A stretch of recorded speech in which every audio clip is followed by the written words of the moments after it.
नमस्कार दोस्तों, मैं आप सभी का अपने यूट्यूब चैनल पर स्वागत करता हूं।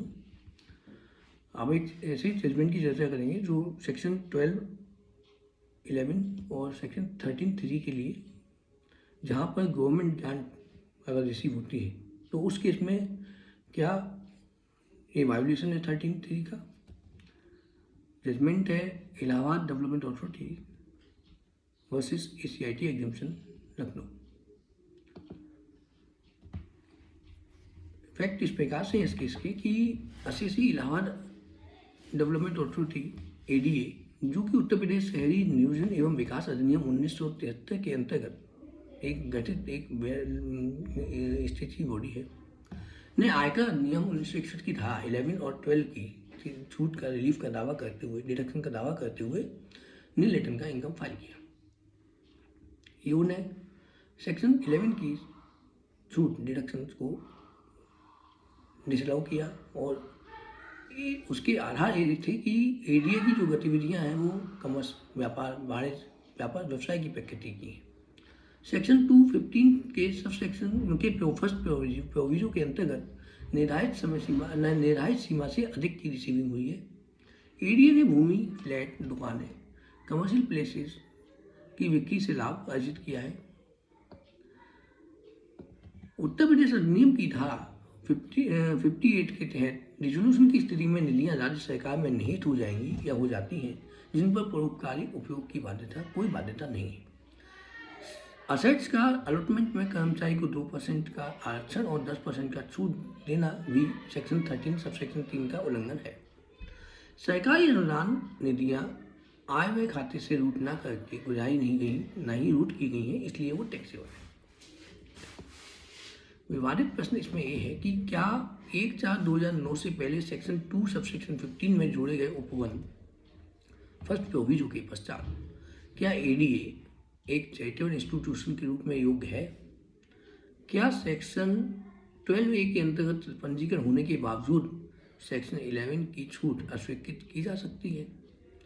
क्या लैंड एक्विजिशन या उसकी परचेज और सेल से एक गतिविधियां कमर्शियल गतिविधियां मानी जाएंगी? क्या कर्मचारियों को आरक्षण और छूट देना सेक्शन 13 सबसेक्शन 3 का वायोलेशन है? क्या इंफ्रास्ट्रक्चर फंड एवं सरकारी अनुदान गवर्नमेंट ग्रांट टैक्सेबल इनकम है? इस संबंध में ITAT इलाहाबाद ने कुछ साइटेशंस का भी प्रयोग किया जो बाइंडिंग प्रोसीडिंग्स थे। CIT versus Lucknow development authority, additional CIT versus Surat art silk cloth manufacturers association, CIT versus Andhra Pradesh state road transport corporation and Jammu development authority versus union of India.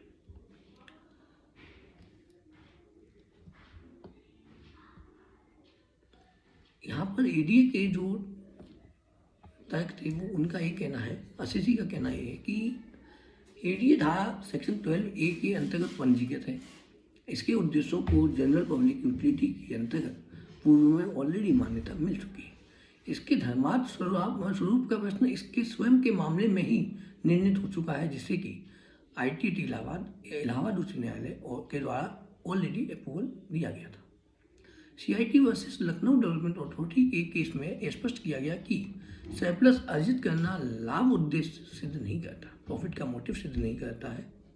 Section 215 का उपबंध फर्स्ट प्रोविजो तब लागू होगा जब गतिविधियां प्रमुख रूप से वाणिज्य उद्देश्य के लिए की गई तथा अब ओवरराइडिंग टाइटल के अंतर्गत निर्धारित सरकारी परियोजनाओं हेतु आवंटित थी।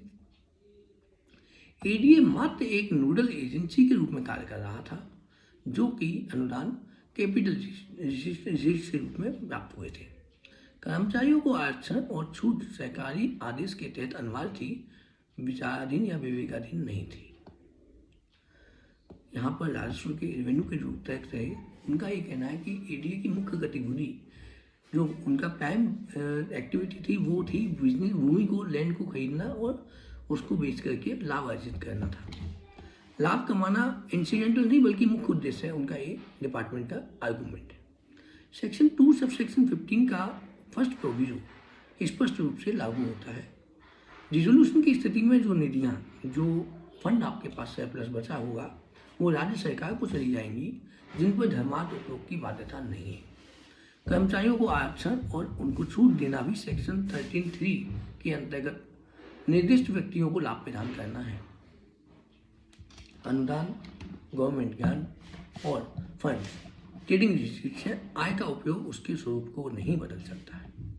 Jammu development authority versus union of India सहित ITAT ने जालंधर कानपुर विकास प्राधिकरण के मामलों पर भी निर्भरता दी। ट्रिब्यूनल ने ITT इलाहाबाद ने ये कहा कि संशोधन के पश्चात सेक्शन 215 की व्याख्या का दायरा उच्च न्यायालय, हाई कोर्ट इलाहाबाद के निर्णयों को बाध्यकारी प्रभाव और रजिस्ट्रेशन को कैंसिलेशन तथा छूट की अस्वीकृति के बीच में अंतर एवं इंफ्रास्ट्रक्चर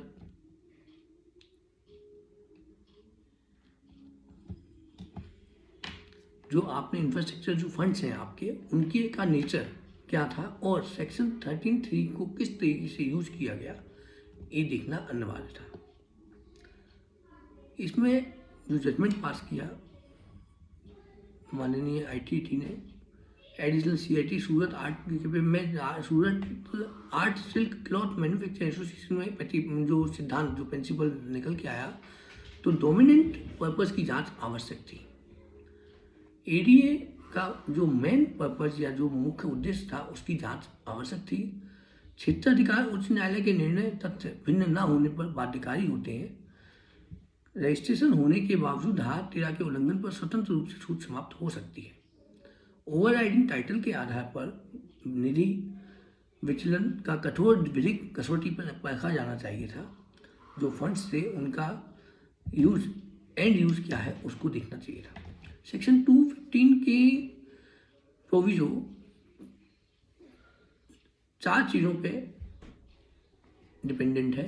पहला, एक्टिविटी का क्या नेचर है, प्रॉफिट का उद्देश्य क्या था, क्या कॉमर्स या व्यापार करने का कोई पैमाना था और आखिरी में आय का प्रयोग कहाँ किया गया है। इस जजमेंट में माननीय ITT ने